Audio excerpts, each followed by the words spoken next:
नमस्कार दोस्तों, जय बागेश्वर धाम महाराज की जय हो। संकट मोचन हर हर महादेव, जय माँ लक्ष्मी। उम्मीद करूंगी आप सब बहुत अच्छे होंगे, मैं भी अच्छी हूँ। दोस्तों, आप सभी से निवेदन करना चाहूँगी कि मैं आप सभी के लिए बहुत ही अचूक उपाय लेकर के आती हूँ, जिसे करने से या मात्र सुनने से भी आपके घर की कोई भी समस्याएं हैं दूर हो जाएंगी। अगर आपके घर में किसी भी तरह का कोई परेशानी है तो हमें कमेंट बॉक्स में ज़रूर कीजिएगा। वीडियो पसंद आने पर लाइक और चैनल सब्सक्राइब ज़रूर कीजिएगा। दोस्तों, जैसा कि हम सभी को पता है, गुरुवार के दिन विष्णु भगवान जी का पूजा किया जाता है। इस दिन हम लोग केला के वृक्ष में भी पूजा करते हैं, क्योंकि केला के वृक्ष में विष्णु भगवान जी का साक्षात रूप पाया जाता है। इस दिन माना जाता है कि केला के वृक्ष में पूजा करने से मानो विष्णु भगवान जी का पूजा किया गया है। इस दिन पूजा करते समय हमें एक बात का बहुत ही ज़्यादा ध्यान देना पड़ता है कि आखिर केला का वृक्ष का पूजा करने का नियम क्या होता है। दोस्तों, केला के वृक्ष का पूजा करने का नियम बहुत ही सरल होता है। सुबह स्नान करने के बाद केला के वृक्ष को अच्छे तरीक़ा से आप नीचे में धो दीजिएगा। उसके बाद जल चढ़ाने के बाद, पीला चंदन चढ़ाने के बाद पीला फूल ज़रूर चढ़ाइएगा, और उसके बाद हल्दी का गांठ चढ़ाइएगा, फिर अक्षत भी चढ़ाइएगा। बहुत जगह देखा जाता है कि सत्यनारायण भगवान जी का जो हमारे घर में पूजा होता है वह विष्णु भगवान जी का पूजा होता है। घर में सुख शांति हेतु हम लोग सत्यनारायण भगवान जी का पूजा करते हैं, उन्नति हेतु करते हैं। इस तरीका से हम लोग घर में पूजा पाठ करवाते हैं। सत्यनारायण भगवान जी के पूजा पाठ में भी हम लोग केला के वृक्ष का उपयोग करते हैं, क्योंकि केले के वृक्ष में हम लोग को विष्णु भगवान जी का वास पाया जाता है। दोस्तों, घर में जब हम लोग विष्णु भगवान जी का पूजा करते हैं तो उनके पास केला का वृक्ष भी रखते हैं, और साथ ही साथ हमें इन बातों का भी विशेष ध्यान रखना है कि आखिर विष्णु भगवान जी को क्या प्रिय है। तो इस दिन आप गुरुवार के दिन विष्णु भगवान जी को, अगर आप बृहस्पतिवार व्रत करती हैं तो कनेल का पीला वाला फूल का माला जरूर चढ़ाएं। माला में आप 11 फूल का उपयोग करें। अगर आपका फोटो छोटा सा है तो आप 5 भी कर सकती हैं, नहीं तो आप 11 फूल का माला बनाइए और विष्णु भगवान जी को अर्पण कर दीजिए। ऐसा करने से भी अगर आपके घर में किसी भी तरह की कोई परेशानी है तो वह दूर हो जाएंगी। आइए दोस्तों, मैं आपको बताती हूँ आखिर अचूक उपाय क्या है। दोस्तों, इस दिन आपको इलायची का उपयोग करना है। जी हाँ दोस्तों, इलायची का उपयोग आप सब बहुत बार सुने होंगे कि हम लोग पूजा पाठ में करते हैं। दिवाली में हम लोग गणपति जी और माँ लक्ष्मी को इलायची का भोग भी लगाते हैं, इलायची लौंग चढ़ाते हैं, क्योंकि इलायची एक बेहद ही शुभ माना गया है भगवान जी को चढ़ाने में। इलायची का आपको छोटा बड़ा कोई भी इलायची आप ले सकते हैं। अगर आपके पास खुला हुआ इलायची है तो आप वो भी ले सकती हैं। आप इसे पहले धो लीजिएगा, उसके बाद जितने भी इसके बीज हैं वह आप एक जगह निकाल लीजिएगा। दोस्तों, अगर आप विष्णु भगवान जी के पूजा पाठ में इलायची ऐसे भी चढ़ाते हैं, पूरा खड़ा इलायची, तो उससे भी आपको शुभ फल मिलता है।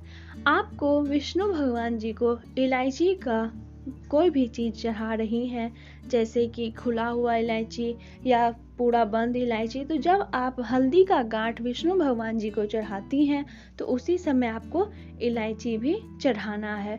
इलायची चढ़ाने के बाद आप हल्दी का गांठ अगर विष्णु भगवान जी पे से उठाती हैं तो उसे उठाने के बाद आप अपने पैसे वाले स्थान पे रख दीजिएगा।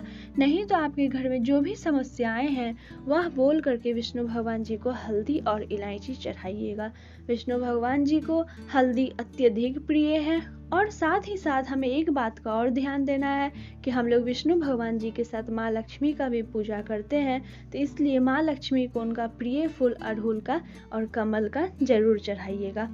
दोस्तों, आज का अचूक उपाय हम पीपल में करने वाले हैं, क्योंकि हम सभी को पता है कि पीपल के वृक्ष में विष्णु भगवान जी का वास होता है।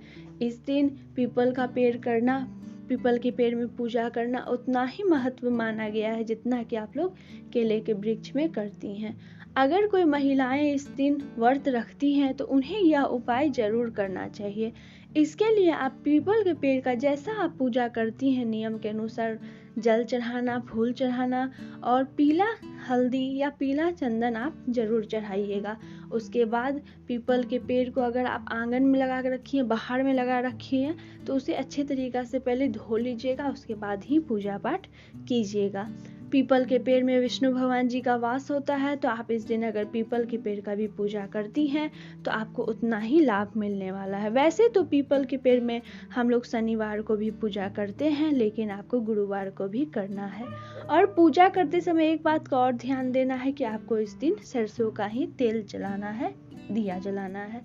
दोस्तों, इसके साथ आपने जो इलायची को धो करके उसका बीज निकाला था, उसका आपको प्रयोग करना है। आप इसका प्रयोग खीर बना के कर सकती हैं। जी हाँ दोस्तों, आप अगर विष्णु भगवान जी का पूजा करती हैं गुरुवार के दिन, वैसे तो विष्णु भगवान जी को चना और गुड़ का प्रसाद चढ़ाना सबसे अधिक महत्वपूर्ण माना गया है, लेकिन अगर आप विशेष उपाय करती हैं तो इसका विशेष भोग भी होना चाहिए। आप इलायची से बना हुआ खीर का प्रयोग कर सकती हैं। अगर आप घर में बना रही हैं तो आप वही इलायची का दाना डालिएगा जो आप भगवान के लिए ले करके रखी थी, उसका बीज निकाल करके आप डाल दीजिएगा। और अगर आपके पास गुड़ है तो आप गुड़ भी जरूर चढ़ाइएगा, क्योंकि बृहस्पतिवार के दिन गुड़ का भोग लगाया जाता है। तो आप इस तरीक़ा से खीर में डाल करके भोग भी लगा सकते हैं। क्योंकि दोस्तों, गुरुवार के दिन हम लोग रात में जो भी स्त्री महिलाएं पूजा करती हैं वह खिचड़ी खाती हैं, तो इसीलिए पीला चीज का हमें उपयोग करना चाहिए। इस दिन आप पीला चीज के रूप में लड्डू भी ले सकती हैं। विष्णु भगवान जी को लड्डू का भी भोग आप लगा सकती हैं। लड्डू हनुमान जी को बहुत ही ज़्यादा प्रिय होता है।